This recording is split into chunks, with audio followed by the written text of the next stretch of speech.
Hello friends, स्वागत है आप सभी का आपके अपने चैनल लेट्स रिवीजन पर।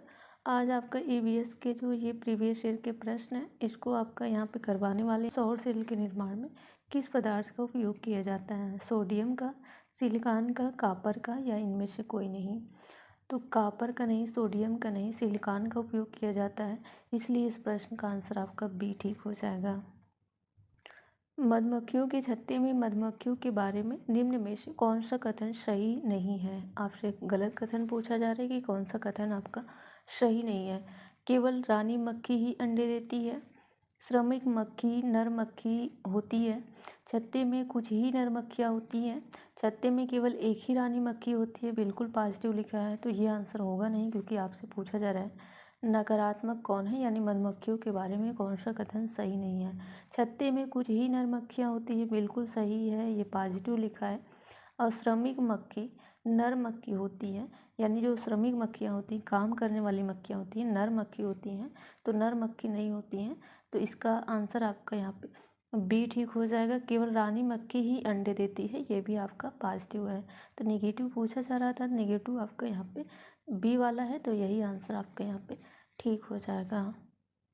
निम्न में से कौन से कीट समूह में रहते हैं और उन सभी की विशिष्ट भूमिकाएं जो होती हैं वो बटी हुई होती हैं? ततैया, दीमक, सीटियाँ, मकड़ी, मच्छर, मधुमक्खी या घर में पाई जाने वाली मक्खी या दीमक, या फिर मधुमक्खी, चींटियाँ, मकड़ी। तो मकड़ी जिसमें है वो आपका यहाँ पे नहीं होगा, इसमें है और इसमें भी है। और घर में पाई जाने वाली जो मक्खियाँ होती हैं तो वो नहीं होता है, बल्कि आपका जो है चींटियाँ हो जाएगा, साथ ही साथ आपका ततैया, दीमक। तो ये वाला पहला वाला आंसर आपका यहाँ पे ठीक हो जाएगा। निम्नलिखित में से कौन सी परियोजना मिशन गंगा जल को स्वच्छ करने के लिए एक विकल्प है? नमामि गंगे यमुना एक्शन प्लान, या राष्ट्रीय स्वच्छ Ganga mission Ganga action plan, या फिर जल शक्ति नमामि गंगे, या गंगा आमंत्रण अभियान जल शक्ति। तो ये नहीं होगा आपका, जल शक्ति नमामि गंगे नहीं होगा, ना ही आपका नमामि गंगे यमुना एक्शन प्लान होगा, बल्कि ये जो मिशन है गंगा जल को स्वच्छ करने के लिए, तो ये राष्ट्रीय स्वच्छ गंगा मिशन है, गंगा एक्शन प्लान है, इसलिए इस प्रश्न का आंसर आपका यहाँ पे बी ठीक। ये प्रश्न आपका नृत्य से है, जो कि हर बार आपका एग्जाम के अंदर एक प्रश्न नृत्य से जरूर आता है। तो चिराव कहाँ का लोक नृत्य है? आपको बताना है मिजोरम, छत्तीसगढ़, असम या फिर आपका उड़ीसा। तो ये चिराव जो लोक नृत्य है ये मिजोरम का है, इसलिए आपका पहला ही आंसर यहाँ ठीक हो जाएगा। निम्नलिखित में से कौन सी बीमारी रुके हुए या फिर इकट्ठा हुए पानी से हो सकता है? निमोनिया होगा, मलेरिया होगा, पोलियो होगा या चेचक होगा? तो मलेरिया होता है, इसलिए आपका इस प्रश्न का आंसर जो है वो बी ठीक हो जाएगा। ये प्रश्न आपको 2022 में आया था। तो निम्न में से कौन सा प्राथमिक स्तर पर पर्यावरण अध्ययन की पाठ्यक्रम का जो है विषय है? हमारा स्वभाव, जल संरक्षण, या परिवहन के साधन, या फिर परिवार और दोस्त। तो परिवार और दोस्त होता है, यानी आपका फैमिली एंड फ्रेंड्स। तो यही आंसर आपका यहाँ पे ठीक हो जाएगा। प्राथमिक स्तर पर पर्यावरण अध्ययन की प्रकृति कैसी है? ये चीज़ आपसे पूछी जा रही है। पाठ्य पुस्तक आधारित है या एकीकृत है या अनुपूरक है या फिर एकल विषय है? तो एकल विषय नहीं है, ना ही अनुपूरक है, ना ही आपका टेक्स्ट बुक आधारित है।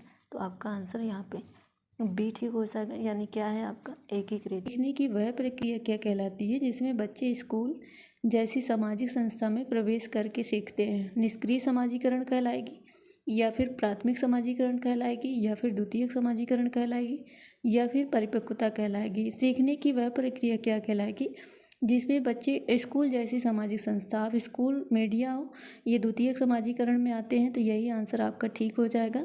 आपका जो परिवार है वो प्राथमिक समाजीकरण में आता है, इसका आंसर जो है आपका यहाँ पे सी ठीक हो जाएगा। व्याख्या की बात करें तो बालक का परिवार जो है वो समाजीकरण की प्राथमिक संस्था होती है, जबकि विद्यालय हो या फिर पास पड़ोस हो या खेल के मैदान हो या फिर मीडिया हो, ये द्वितीय समाजीकरण संस्था है। तो ये भी बात याद रखिएगा। इस तरह से आपका प्रश्न का आंसर जो है वो आपका थर्ड यहाँ पे ठीक आंसर हो जाएगा। यहाँ पे 2022 में ये पूछा गया था आपसे। इसमें कह रहा है कि नीचे दिए गए लक्षणों वाले पक्षी का क्या नाम है? यानी ये आपका एक जो है फैक्ट दिया गया है कि एक पक्षी ऐसा जिसकी दुम पर पैसा सिर से पैर तक दिखे नीला ही नीला, तो आप जानते हो इस चीज़ को, इसमें कोई बताने की ज़रूरत नहीं है। तो मोर यहाँ पे आपका आंसर ठीक हो जाएगा, यानी इस प्रश्न का आंसर आपका मोर हो जाएगा। तरह की मेढक और कीटों को फंसाने और खाने वाला जो घटपर्णी पौधा है, ये कहाँ पाया जाता है? तो ये भी आपका 2022 में आया था। महाराष्ट्र हो जाएगा, या मणिपुर हो जाएगा, या मिजोरम हो जाएगा, या फिर आपका क्या हो जाएगा, मेघालय इसका आंसर ठीक हो जाए। तो इंडोनेशिया, ऑस्ट्रेलिया तथा भारत के मेघालय में पाया जाता है। तो ध्यान रखिएगा, इसका आंसर जो है आपका क्या हो जाएगा, मेघालय ठीक हो जाएगा। और उस महिला वेट लिफ्टर का नाम बताइए जिसने अंतर्राष्ट्रीय खेल प्रतियोगिता में 29 मेडल जीते हैं।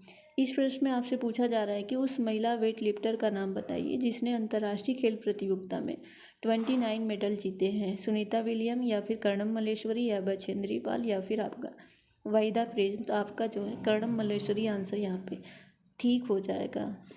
जो है अंतर्राष्ट्रीय खेल प्रतियोगिता में 29 मेडल जीते, ये तो आप जानते हो। और ये एक वेट लिफ्टर हैं, भारोत्तोलक हैं, ये आंध्र प्रदेश की रहने वाली हैं। इन्होंने जो है 130 किग्रा तक का भार उठा लिया है। तो निम्नलिखित में से कौन ईबीएस सिखाने की अधिकतम सुविधा प्रदान करता है? विवरण है, या पाठ्यपुस्तक परीक्षा होगी, या फिर कहानियाँ और आख्यान होगा, या फिर आपका संदर्भ युक्त पाठ्यपुस्तक होगा। तो इसका आंसर आपका यहाँ पे सी ठीक हो जाए। प्राथमिक स्तर पर ईबीएस की सीखने सिखाने की प्रक्रिया के लिए शिक्षकों के लिए चुनौतीपूर्ण क्या है? ईबीएस पाठ्यपुस्तक को सिखाने के लिए एकमात्र संसाधन के रूप में उपयोग किया जाता है, या फिर अवधारणा का वर्णन के लिए, या फिर जो है द्वारा रट कर सीखने के लिए, या फिर बच्चों के लिए रचनात्मक और पहल करने के लिए। तो यही आपका आंसर यहाँ पे सही हो जाएगा। फोर्थ आंसर यहाँ पे सही हो जाए। एकमात्र संसाधन के लिए नहीं, ना ही आप जो है अवधारणा का वर्णन करने के लिए, ना ही रट कर चीज़ें। तो ये तो बिल्कुल गलत है। तो आपका आंसर यहाँ पे फोर्थ सही हो जाएगा। शिक्षण शास्त्र के संबंध में निम्नलिखित में से कौन सा कथन सत्य है?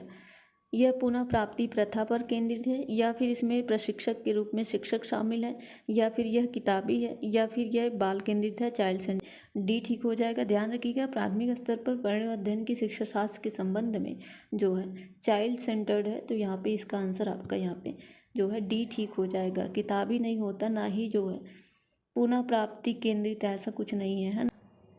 तो हमारे देश में निम्नलिखित स्थानों में से कौन सा ठंडा रेगिस्तान के नाम से जाना जाता है? जैसलमेर है, या मेघालय है, या आपका लद्दाख है, या दार्जिलिंग है।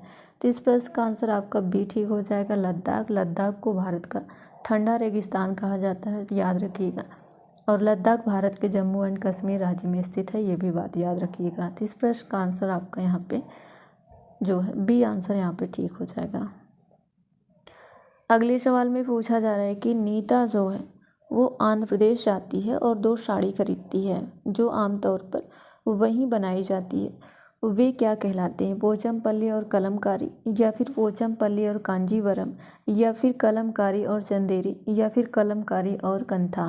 नीता आंध्र प्रदेश जाती है और वहाँ से 2 साड़ियाँ खरीदती है जो कि उसे क्या कहा जाता है? पोचमपल्ली और कलमकारी। तो इस प्रश्न का आंसर आपका पहला यहाँ से ठीक हो जाएगा। ये सारे ऑप्शन गलत हैं और पहला आपका आंसर यहाँ पे ठीक हो जाएगा। आंध्र प्रदेश में साड़ियों पर जो डिज़ाइन बनाई जाती है उन्हें पोचमपल्ली या कलमकारी कहा जाता है।